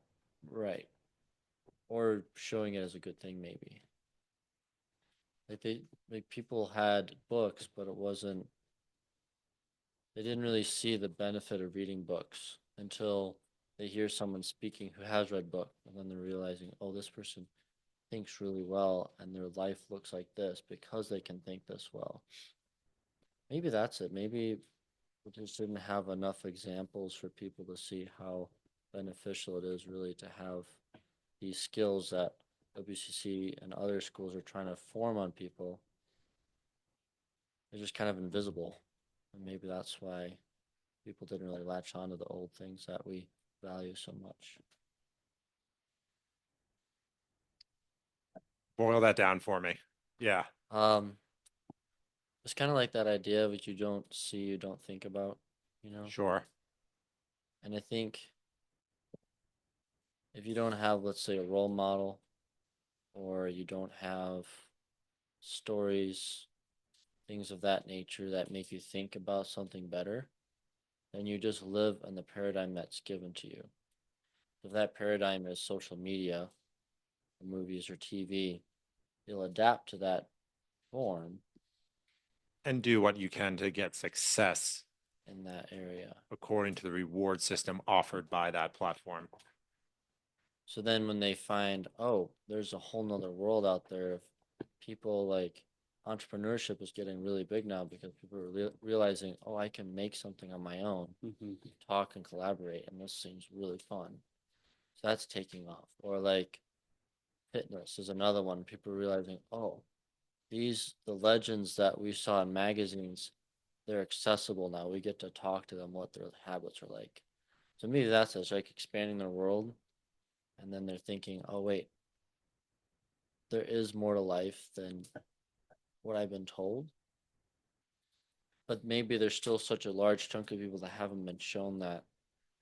Like WCC and others is like encouraging others to like get into that even in a deeper way. Kind of spitballing right now, but Yeah, that's all right. I'm I'm always inclined to believe that the educational route we took is superior than the alternatives, of course. But I'm wondering if the people who are currently trapped in certain systems of incentives, right, trying to become popular on a certain social media platform or trying to gain notoriety within a certain type of audience, perhaps a digital audience, are these people lost in some sense, or if our circumstances change drastically, would they quickly return? I don't know. I be interesting. certainly one could wonder if even if there are people who don't know how to have an intelligent, fun, humorous conversation, maybe if their phones and their digital life were lost to them, maybe they could quickly readapt and rediscover those good things. So maybe the loss that they have is just that they're not enjoying those things now. Perhaps. Or perhaps if you do spend your life in a vapid way, is there a part, is there a time past which you can't ever recover? I'm not sure. I don't know. I'm not sure. Yeah. The thing that came to mind was Lord of the Rings, Mm-hmm. um, and how we've got this whole world that just uh, and all the spin-offs that have happened from that. There's a series my son is reading right now, Aragon, Mm-hmm. um, and so I like picked up the book and started reading it with him, and it's talking about dwarves and elves and all the different characters and the Razak, which are the bad guys. But it's like every single one of those characters was a replica of Lord of the Rings characters, and not just like, oh, the word elves and the word dwarves, right? But everything that the elves meant in Lord of the Rings is replicated in this other fantasy story, right? So there's nothing new almost, right? It's an echo. It's a very much an echo, yeah. Even like the bad, what's the bad character in Lord of the Rings. That's like Sauron, no, the his minions. The the orcs, no, not them. The ones that are oh, the Nazgul. Nazgul. Yeah, the Nazgul are the, replicated in Aragon. There's this other evil character, and when you read the description of it or you hear like what they're, it's like straight out of the same playbook. Um, and I had this experience when I was when I was like 14. Um, my brother was very successful. Um, he dropped out of college and then started his own company. And I never really understood what he did, but I knew that like kind of made his own world. And I remember every time I was hanging out with him, I tried it. Like, what if I invented this? And at a certain point, he just got annoyed with me and was like, dude, there's nothing left to invent. Like everything you think of, it's already been thought of before. And that stuck with me like to this day. It's like, oh, it's true. Like everything new that we see is just a reproduction or a new iteration of something that's already been done. Maybe just a little bit better, a little bit classier, a little bit snazzier. Um, there's very infrequently new stuff, you know, manifesting. It is infrequent, and it takes a real innovator. What did he mean in the world of ideas, in the world of products? The way that I took it when he said it was um, ideas, Okay. which was it's kind of challenging to hear.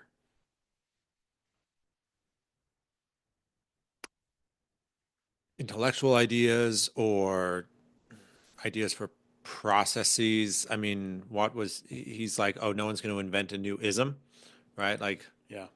is that what he thought? Like, no one will come up with anything beyond Marxism, socialism, fascism, Hmm. capitalism. We're done. We've got the isms. Yeah. They're all here. Yeah. This kind of came more to light to me later on. I started watching Shark Tank. Mm-hmm. Everything on Shark Tank is the guy like the most successful thing on Shark Tank is a sponge, right? Like the what's it called? Scrub Daddy. It's just a sponge. Yeah. Why is that a new invention? He just did it. He just packaged it differently. It's got a different. It's not like a world of difference. It's just I don't know. It's just a sponge. Not doing something new. Yeah. Well, the differentiator I think is it doesn't scratch because there's scratch brights and then scrub daddies. Scrub daddies can clean without scratching. Yeah. Oh, That's why scrub daddies are on. I need some scrub daddies. Yeah. Yeah. Can I buy them on Amazon? You sure can. If I can figure out how to get back on Amazon. I need to buy scrub daddies. Don't you think? I don't really want to agree. I want to know what your brother meant because I don't think he's right, which means I should know better what he means. Hmm. Hmm.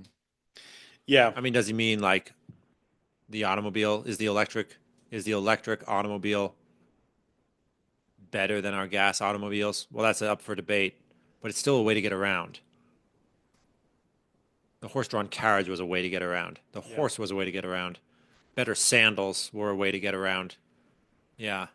Teslas are basically the Yeah. modern sandal, Right. making travel easier. Yeah. I think the 14-year-old me was thinking like, what's my get rich uh, quick scheme? Mm-hmm. What product can I invent? Oh, we need something that does this, that, and the other, and those are gone. Like that's never going to happen. What exists now is marketing. Like you're going to have to figure out a better way to sell this product that already exists, package it differently, have a different tagline for it. I don't know. Maybe I agree that we may have our culture may have worked ourselves into a corner where we're just iterating and marketing, Hmm. right? We have the VHS tape so that we can watch movies on our own time. Great. Then we invent the DVD. Then we invent Blu-ray. Then we invent streaming. But it's all basically the same product. I want to watch movies when I want them and on my own time, Or right? or there's a regression that happens now. Now it's a streaming service that you have to pay for, Yep. which isn't that the same as cable? Right. Exactly. I need a little box that allows, right. Right. And then, yeah, last year when Amazon brought back ads on Prime. Yeah. Yeah. It's like now there's commercials. They're now, right. Now they're a commercial. Like, ah, crap, we've gone full circle. They made us a promise and took it away. Um, so yes, maybe our culture has put itself into a bit of a corner in that we're only iterating in marketing, but I don't think there's nothing left to invent, right? I mean, why do we travel the way we do? Why do we live as long as we do? Why do we communicate with spoken language? I don't, all of those seem like areas where there may be new frontiers to open. But I suppose if I had the key to one of those, then You ever you ever watch Planet of the Apes, like the original series? parts of it. Um, so I forget which episode it is, but there's um, you know, humans have gone extinct and or regressed that they're like apes. They don't talk. They're subverbal. Right. Well, and there's a forest that you're not or a desert you're not supposed to go past the beyond because we don't know what's on the other side. Hmm. But the elite of the ape society know that there is actually something else out there. There's a whole nother world of humans who are actually smarter than us, and they have an atomic bomb, right? And then so the humans who time traveled, right, end up there and leave the encampment and they try to go find what's beyond the desert, and they find the uh, way more advanced human race that can communicate telepathically. They can inflict pain on another person without, by just their brain, right? Um, but there's nothing really new there either. Hmm. It's just a more advanced, but like everything that they do is just a reproduction of the same things. Of the same interactions, Yeah, power structures, exactly. inflicting pleasure and pain. Yeah. Hopefully, Even their bomb, right, is still an atomic bomb. uh-huh. It's like it's we can inoculate everything. It's just a better way of blowing people apart. Yeah. Right. They're It's the latest iteration of a club. that's right. It's become the only thing that's changed is that it's become a religion. Hmm. So they worship the atomic bomb, and it's in a they have sacraments around it, or it's sacred. Uh-huh. That's something I remember where I heard this, but um, we're we have this thing we do, which is writing languages, right? Um, and uh, symbols and words take on different meanings over time, and so there's really no way uh, to have something in writing stand the test of time, um, because it's going to be misinterpreted or it's going to mean different things. Except for one thing. How do you so here it's coming back to me, but the problem was we've got nuclear waste, which is not going to go away for millions of years. It's just like we're stuck with this waste, and there's nothing we can do. Um, you and everyone you know, and everyone that your children will ever know, um, will have come and gone before nuclear waste has less impact on the earth, right? And so, how do you communicate generations forward? Do not open this can of nuclear waste. You can't put a paper on it because that will deteriorate. You can't write it because those words might mean something else. If you think about skull and crossbones meant dead, don't come, right? But now it means pirates, right? And so it's like these things meant something much more significant. Like this is an island where if you show up here, you will die. There's sickness here, and it became a safe haven for pirates and um, stashing gold or whatever. So the only Right. thing, It was a leper colony yeah, or burial ground, so they waved a pirate flag. No, it's not a pirate flag. It's a warning. Right. It's like a biohazard triangle of today. Yeah. So that biohazard triangle, now you see it on trucks. There's a guy in town who has a zombie apocalypse truck, right?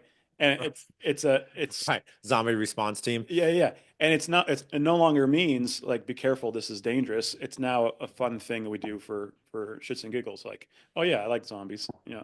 But how do you communicate to someone in the future outside of, so you create a religion. Because if you can put sacraments around it, if you can put this passing down of customs, um, if you can um, create something that really gets passed down, not just in writing, but through tradition, you can actually. So there's this whole um, concept about nuclear waste being prevented, um, Wow. getting out, but being prevented by creating a sacrament around it. Right. You right. We must we must put it in the tabernacle, Right. and we must teach people that the tabernacle is not to be violated. So how many religions that exist today, have roots in something weird like that, like Egyptian traditions, right? Yeah, maybe we're not supposed to open the pyramids. Yeah, Don't touch it. yeah. I don't know. I don't know. I don't know either. The Mayans, don't they have pyramids that came from at the same time that Egyptian pyramids came?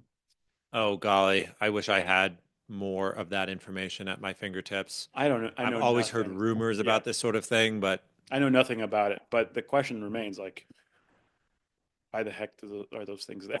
yeah, Well, they say it has very similar construction Yeah. than the Great Pyramid, and they all seemed like they were built around the same time, they think. They found so they've that area radar lidar they use. They've been doing the Amazon rainforest, and they've uncovered about 2% of it, right, so far. I think they found four different civilizations in there under the 2% they've uncovered. Wow. And they also think the Amazon rainforest was man-made Hmm. interesting. because they said the way the ground there is artificial in nature, that it was mixed. Like, so they figured out how to make a really fertile ground, and that's where they grew everything. Mhm. And then whatever happened to civilizations, they just disappeared. It was such a fertile place, everything just kept growing. And I think that's why the Amazon rainforest is so big, is because everything could just grow really It was easy. a huge breadbasket. Wow. Yeah, it's a pretty Wow. interesting That thought. is interesting. Yeah. That is, I'm just really, I'm fascinated by this idea of religion being a protective layer around tradition, which is itself a adaptation to how to handle dangers. I remember, I think it was Jordan Peterson giving a talk about the Ten Commandments as a distillation of human wisdom, right? They're presented in the Old Testament as commandments from God. But he said a lot of people get a little restless when they think other this other intelligence, this deity out there is just saying, thou shalt not have fun, right? But when you drill down into most of the Ten Commandments, you see that there is a lot of human wisdom that could go into your interactions with other human beings. And then there are some earlier commandments at the front that have to do with the worship of God. And maybe we have to deal with those a little bit differently. Hmm. But when we say, thou shalt not covet thy neighbor's goods, are we cramping your style, or are we actually teaching you that when you have a detachment from what your neighbor's blessings are, you are actually happier? But can you just give someone 10 commandments? Clearly not, because when people read the 10 commandments today, like you were saying, that thou shalt not language really turns them off to the message. So you Yeah. have to have this cultural, at least, and I'm interested in this religious layer at as a second layer around it in order to get people to actually listen and you have to invoke things like divine punishment and so forth. Oh, right, right. Yeah, I'm not questioning the existence of God, but could you say, well, actually, if you do covet your neighbor's wife or dishonor your parents, do you end up living in a sort of hell right here on earth because you abandon abandon collective human wisdom in the Mm-hmm. favor of what appears to serve your ends in the moment? Yeah. And so, oh, you'll go to hell. Well, maybe the hell is right here with you when you live that certain way. Yeah. That's interesting. Wait, so what planet of this is like the second Planet of the I think Apes it's that the they second or third. the second or third? Okay. The Dune of its day. Yeah. Yeah. I mean, another thing on the no, there's nothing new. You Mm. know, uh, there's this meme I saw. Uh, Mo Moses walking down with the three tablets, and one falls on the ground. He's like, "Oh, I guess I got 10 commandments, not 15." Right? There's why are there only 10? Is that sufficient? Is there anything else? And you look at back at all the other different religions, Mm-hmm. they all emulate certain, similar kinds of commandments Mm-hmm. at some level, right? Death is bad, murder's bad, right? Murder's bad. Um, there aren't that many variants of significance, right? When it comes to how to treat other people, Mm-hmm. at the very least. Yeah. Yeah. Again, I would, I think there needs to be some refinement about our understanding of God, what He is, and our relation to Him. But when it comes to how to treat other people, Yeah. So like the show Loki, I don't. the Is that Disney what it's called? show, Yeah, is that what it's called? yes. And it's got all the different timelines and parallel universes. Mm-hmm. They're all the same, They right? all have the same struggles. Yeah, It's all still human characters. exactly. Hmm. It's just who was where and what are they doing. Yeah. Right. In a way, the multiverse is not that interesting Big deal. in the sense that it's not that interesting in the sense that it's not more interesting than our own. Yeah. Yeah. It's different. Yeah. Horton here's a who, right? There's a whole world in a plant, a small little plant, right? Yep. It's the same world. Right. It's the same things happening, right? There's nothing, and so it's kind of funny to me that there's like this fascination with, oh, there's so many different things. No, there's not. It's all the same. Same struggles, same core principles, same ends. We could colonize Mars and still have the same issues. Yeah. We could meet other civilizations. We might discover that they have the same issues. Yep. Unless we met a unfallen race, which that would be interesting. Hmm. That would be new. They probably wouldn't be interested in our TikTok. I'm not sure if that exists. Uh, no, I'm not sure either. It'd be odd if I was sure one way or the other. That's right. Like, oh, I'm sure. Yes. I know. I've been there. I'm right. I've been there. It's great. To Yeah. beyond the ice wall, on the flat Earth. Yeah. Yeah. I've been beyond the ice wall. Interesting. Huh. Well, Man, I'm going to have to give that some thought.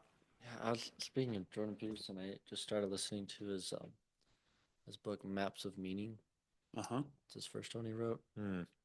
and so he's talking about the old way, like tradition of myth, and then scientific understanding. And he said that myth essentially was giving you a story with morals based on reality. So these are the things you should understand about the reality you're in, and how do you make a course of your life from those things. So he said that's kind of like the premise of old myth. It's like all these stories of like how the earth was created, the gods, the goddesses, all these things.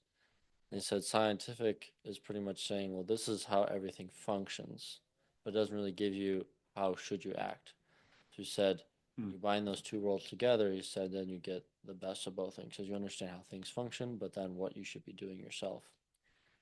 So he said though, but all human action, all human life really is you're at a place, you see the possibility for a better place, and there's a certain amount of actions you can take to get to that place.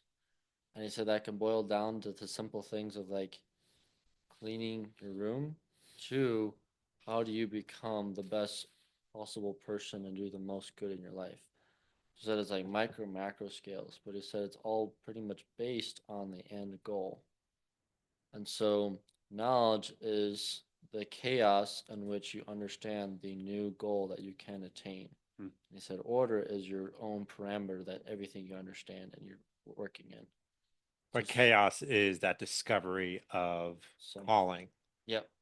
I should go do this. Yeah. I sort of have an idea of how, but I don't even know what it'll look like. So I'm going to sort of dance between my current limitations and parameters and what I think I ought to be. Mm-hmm. They said that's why chaos or the unknown is always so scary because you don't know what it's going to do to you.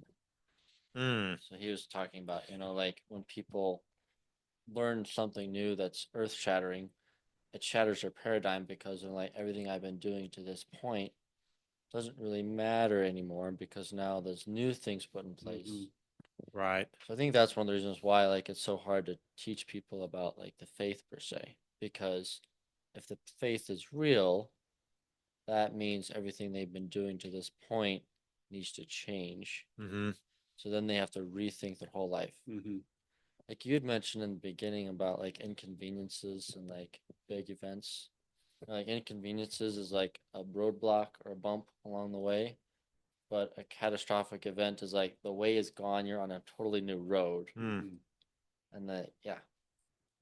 I'm only like 2 hours in, so he's just laying down the framework right now. Yeah, it's a dense book from what I understand.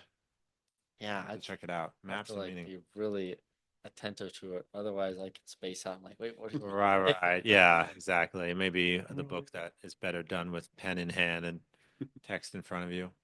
So, much to consider. Well, Dr. Preble, thanks for joining us. My pleasure. What are your upcoming projects? None. None? Aren't you building you're building a outdoor pizza oven, aren't you? That's No. that might be a lot more fun than breaking our heads over intellectual questions. No, I'm building a kiln. Hmm. For my wife's pottery. Excellent. It gets up to about 2,000 degrees. And it's gas powered. Sounds intense. It's pretty fun. And you're building it yourself? Yeah, I mean it's it's very simple. Hmm. It's just a bunch of fire brick. Mhm. There's no mortar. You can't get. I'm sure there is now, but it stands the test of time. You just lay bricks on top of each other, and light it up, and it burns. If you tried to put mortar in there, the mortar would melt or fuse or change, and so you have shifting in bricks. So this is the way pottery's been done for forever. Is you kind of make a pit and you get the space hot enough. So the bricks are very light bricks. They have a lot of air, so there's a lot of space in the bricks. So they pack heat very well. They're very insulated, but you don't have to do much. You just kind of build this case around the pottery, have a couple holes where you can shoot fire into it, and Gotcha. then it keeps it hot. And then you can cook your pottery. Mm-hmm. Gotcha. And if you make a slit somewhere else where you can put a pizza in it, you can make a pizza If you want to cook your pizza at 2,000 degrees. for about half a second. All right. Flash pizza. There's your invention. Flash pizza. It's already in Back to the Future. Yeah. They get the little disc of Pizza Hut and they put in the rehydrator. That's awesome. Well, good. Well, thanks so much for joining us. It was a pleasure to have you. Thank you very much. We'll have you back soon. Great.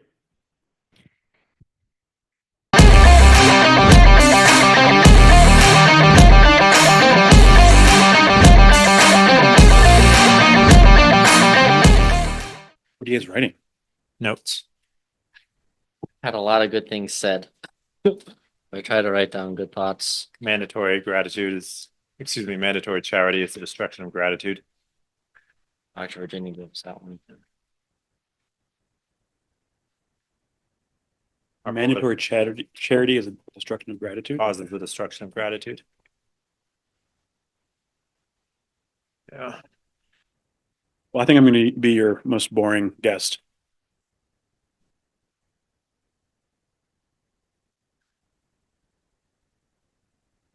I think most people think that, and then they end up being really smart. Because I think the reason is because you think the thoughts you're thinking of all the time, and to you they're not that interesting because you've thought about them so many times. But I'm not then- thinking most of the time. the hidden secret of most people. What are you doing most of the time? I don't know. Nothing. Reacting. Yeah, reacting. That's a good word. Reacting.